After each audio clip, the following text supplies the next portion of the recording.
It is John Gibson. We're talking about the rise of the political millennials as personified by Alexandria Ocasio-Cortez, the youngest member of Congress, and one that 74% of Democrats would vote for president if she were old enough to be president, which she's not.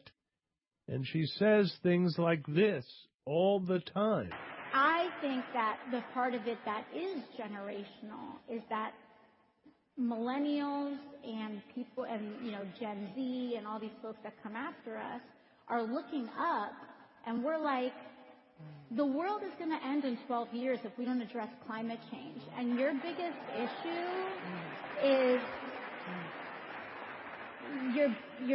issue is how are we going to pay for it? And this is the war. This is our World War II. Now, I got to say, when you see these leftist kind of presentations, there's always a moderator. And for some reason, liberals do this a lot. While somebody's talking and making a point that the moderator agrees with, you hear this.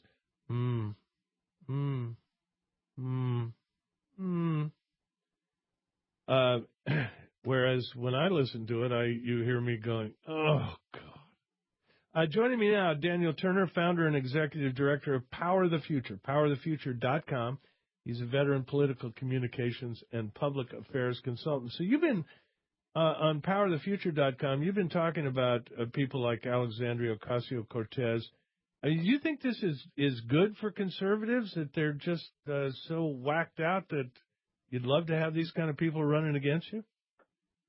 Thanks for having me on. And yes, I think they definitely help common sense folks across the nation hear an extreme radical view and reassess their opinions on things like energy and environmental issues, which is where I am.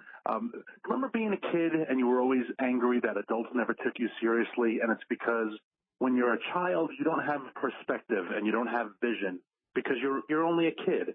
Miss Ocasio-Cortez is 29, so I'll give her some benefit of the doubt.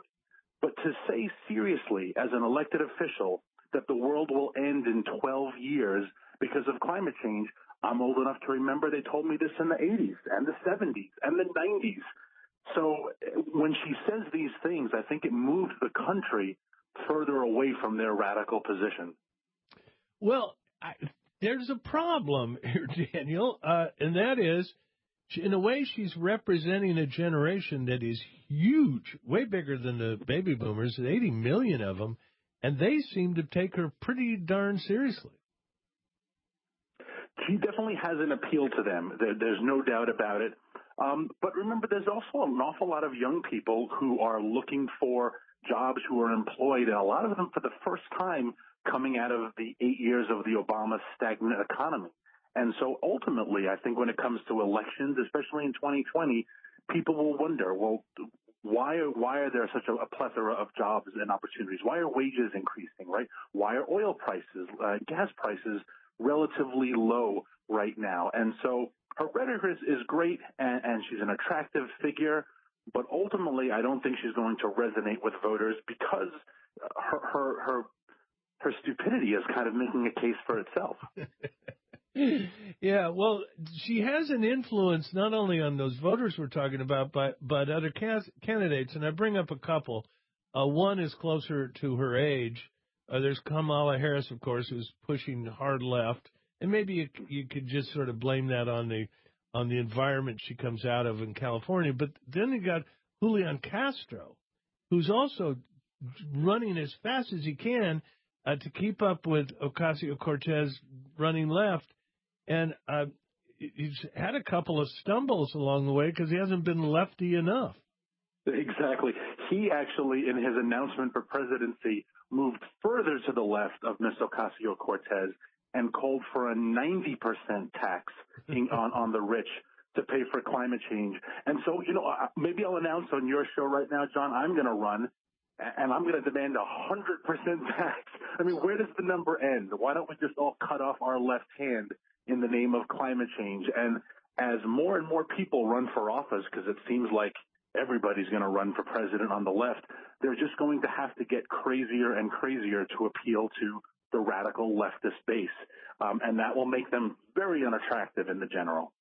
Well, have you noticed the media is starting to take pot shots at some of these candidates to try to knock them down in favor of one that the media organization particularly likes?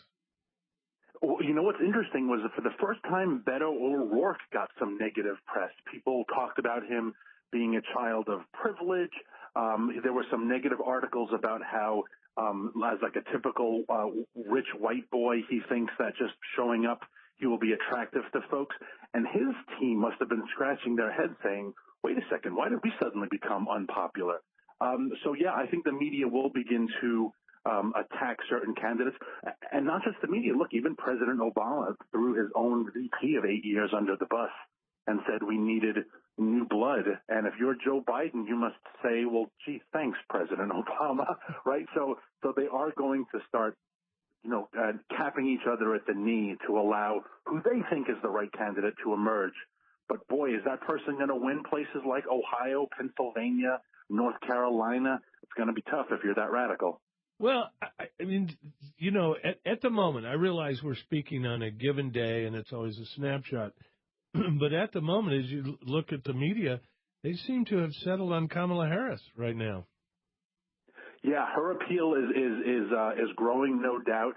I think there are two things that will stick out in the moderates and in the right's mind about Kamala Harris. One is her treatment of Justice Kavanaugh during the hearing a couple months ago. And secondly, she kind of pioneered as Attorney General of California the litigate your way into prosperity procedures, which are common in other attorney generals like in New York, et cetera. But she started these enormous lawsuits against every industry she just did not like, ExxonMobil and the energy industry, et cetera. And I think that sits poorly with people because those lawsuits really, they hurt industry, they hurt people's jobs, they aren't paid for out of phony money, right? So there are some issues with her, let alone her radical philosophy. But Daniel Turner, check him out at the powerthefuture.com. Powerthefuture.com. Dan Turner, thanks very much for coming on. Appreciate your time. Thanks for having me. All right, we'll be right back after this brief intermission. This is John Gibson and Angry Rich on your radio. Know someone with a drinking or drug problem?